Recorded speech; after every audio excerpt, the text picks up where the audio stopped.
আমি গিয়েছিলাম রাঙামাটি, দেখে এলাম সবুজ আর নীলাচল পর্বতমালা আর সবুজ প্রকৃতি, সবুজ পানি আর সবুজ কালারের পাহাড়ের গাছগুছালি।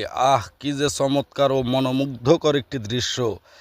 নীলা আকাশ, সাদা খণ্ড খণ্ড মেঘগুলো বাতাসের ভেলায় উড়ে যাচ্ছে।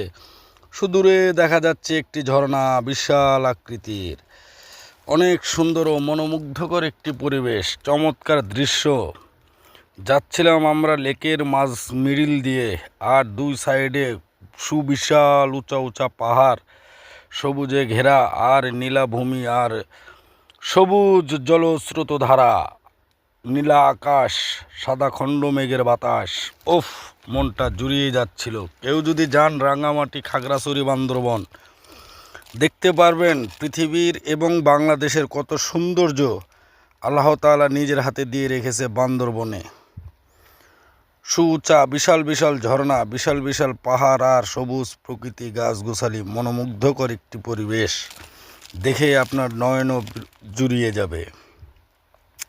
নয়নবিরাম দৃশ্য দেখে চলতেছি আমরা। মাঝখানে আবার দেখি পাহাড়িরা কলা নিয়ে যাচ্ছে বাজারে সদাই করতে। সব কিছু মিলিয়ে আমাদের ভ্রমণটা হয়েছে অনেক সুখের এবং অনেক আনন্দদায়ক। খুবই ভালো লাগলো। জীবনে কখনো দেখিনি এত বড় বড় পাহাড় আর এত সুন্দর একটি জলস্রোত ধারা লেক। কি যে মজা লাগতেছিল দেখে।